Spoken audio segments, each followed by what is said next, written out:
mafanikio ya utekelezaji wa programu ya TAKUKURU Rafiki. Asante.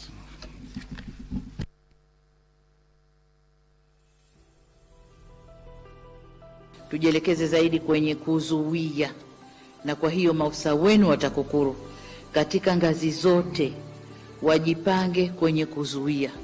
Ni maelekezo ya Rais wa Jamhuri ya Muungano wa Tanzania Mheshimiwa Dr. Samia Suluhu Hassan wakati anapokea taarifa ya utendaji kazi wa TAKUKURU kwa mwaka 2020-2021 katika hafla iliyofanyika Ikulu ya Chamwino Machi 30, 2022. Rais Samia aliagiza TAKUKURU kutoa kipaumbele katika kuzuia vitendo vya rushwa.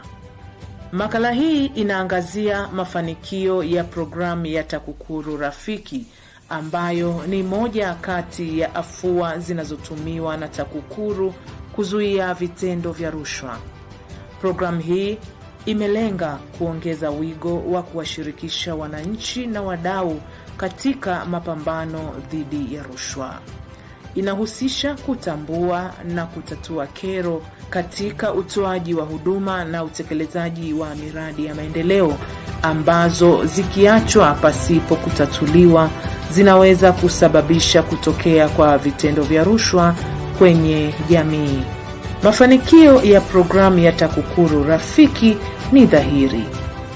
Sisi kwa uono wetu ambao tulikuwa tuadhani nasema hii itakuwa ni rushwa nini mpita, ni kwa nini kwamba nguzo karibuni 8 zimeenda kwenye hii kata ya wenzetu, lakini huku vijana wetu waambiwa kwamba wanunue nguzo na wachimbishe mashimo, lakini huku kwa wenzetu kata ya wenzetu basi mkandarasi kaamua kuchimbisha mwenyewe nguzo zote 7, kachimbisha, kafanya kila kitu, lakini huku kwetu kasema tu wa vijana wachimbishe mashimo. Tukajua hapa ni lazima kuna rushwa. Kwa hizi kadhia ambazo tumezieleza, kwa mfano nguzo kupitishwa tofauti na ramani inavyoelekeza, lakini wananchi kuchimbishwa mashimo kinyume na utaratibu, hivi ni viashiria vya rushwa, kwa sababu mradi uko site, kila mwananchi anatakiwa afikiwe kama ramani inavyoelekeza, alafu mwananchi anaambiwa hapelekewi nguzo mpaka anunue. Hivyo ni viashiria vya rushwa. Tunashukuru alhamdulillah, kero hii litatuliwa bila wasiwasi. TAKUKURU Rafiki na mkandarasi pamoja na sisi tumekaa meza moja tukazungumza, basi kero ikatatulika.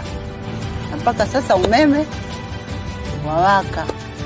Kero ya ukosefu wa umeme katika mgodi wa dhahabu uliopo kata ya Nyamtukuza, wilaya ya Kakonko, mkoani Kigoma ilipotatuliwa, mapato ya serikali yameongezeka tofauti na ilivyokuwa awali, kwa kuwa sasa wachimbaji wameongeza mapato kutokana na kupungua kwa gharama za uendeshaji. Hii ni faida ya utekelezaji wa programu hii. Kutokana na ujio wa umeme kufika hapa tulipo, imeweza kusaidia kupunguza gharama za uendeshaji wa uchimbaji na kufanya waweze kupata faida iliyo kubwa kiasi na kufanikiwa kuilipia serikali mapato. Hapa tulipo wanaweza kulipa milioni 70 mpaka 80 kwa mwezi mmoja. Utatuzi wa kero zinazoibuliwa kupitia programu ya TAKUKURU Rafiki unasaidia kuimarisha uzingatiaji wa misingi ya utawala bora na kupunguza vitendo vya rushwa. TAKUKURU walivyokuja wenyewe walitoa elimu na baadhi ya viongozi wakawa wameelewa, na sasa hivi kwa kweli pesa zinazopatikana kupitia mradi wetu wa shamba la kijiji ni salama. Fedha zilikuwa zinapokelewa mikononi kiasi ambacho kilisababisha kusiwe na maendeleo ya kutosha ndani ya kijiji, lakini ujio wa TAKUKURU Rafiki baada ya kutoa elimu ilitusaidia kama kijiji. Fedha zikaanza kuwekwa benki na baadaye matumizi ya fedha yalikuwa yanafuata utaratibu kupitia vikao vya serikali ya kijiji. Kwa sasa tunanufaika, makusanyo yanaenda vizuri, fedha zote tunakusanya zinaenda benki. Ndio kilichotusababisha tukajenga madarasa haya 4, na imani kwa sasa kijiji kinanufaika na jamii wananufaika kutokana na utaratibu mzuri wa makusanyo ya kijiji. Kwa mwaka huu mpaka hapa tulipo, kijiji kimekusanya kwenye akaunti yake milioni 60 kutokana na shamba la kijiji ambazo zimepangiliwa kwa ajili ya kukamilisha majengo haya hapa mnayoona, na baada ya hapo tujenge madarasa mengine 2 ili kusaidia wanafunzi wanaotoka mbali kilomita 8 mpaka makao makuu ya kijiji ambapo ni shule mama ya Chubi, ili wanafunzi walioko maeneo haya wapate elimu kwa urahisi. Zamani nilikuwa nasoma shule ya msingi Chubi, ilikuwa mbali. Nilikuwa nachoka, lakini kwa sasa nasoma karibu. Zipo kero zilizoibuliwa katika programu ya TAKUKURU Rafiki ambazo zinachochea tabia zisizokuwa za kiadilifu katika jamii, hasa watoto. Programu hii imesaidia kuondokana na kero hizo. Tunaishukuru TAKUKURU Rafiki kwa kututatulia tatizo la hili la kero la madangulo. Tunaishukuru, na sasa hivi mitaa yetu iko shwari, imetulia kabisa. Kwa nini dangulo lilikuwepo? Kumbe dangulo lilikuwepo kwa sababu kuna watu wanakula rushwa. Kuna viongozi wananufaika. Tunasema ile proceeds of crime. Yaani watu wanapata mahitaji yao kutokana na zao haramu. Wahenga walisema kidole kimoja hakivunji chawa.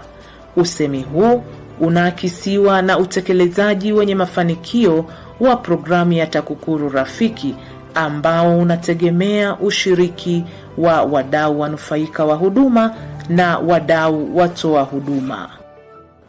Kwa hiyo kupitia jambo hili mimi nadhani tukiungana sisi wote viongozi katika maeneo mbalimbali. Sisi hapa tumelaunch kwenye kata zetu 20 na mitaa 106. Tukifanya hizi kampeni tukiwahusisha na wenyeviti wa serikali za mtaa, ina maana na mikoa mingine wakiendelea na mwamko huu wa hii TAKUKURU Rafiki, tunaweza tukasaidia serikali yetu, tunaweza tukamsaidia Rais wa Jamhuri ya Muungano wa Tanzania Dr. Samia Suluhu Hassan kufikia malengo anayoyataka. Ama kweli akufae kwa dhiki ndiye rafiki. Programu ya TAKUKURU Rafiki imekuwa rafiki wa mwananchi, kwani kwa kuondoa kero ambazo zinaweza kusababisha vitendo vya rushwa, inachangia katika kuleta ustawi wa wananchi ambalo ndilo lengo kuu la serikali.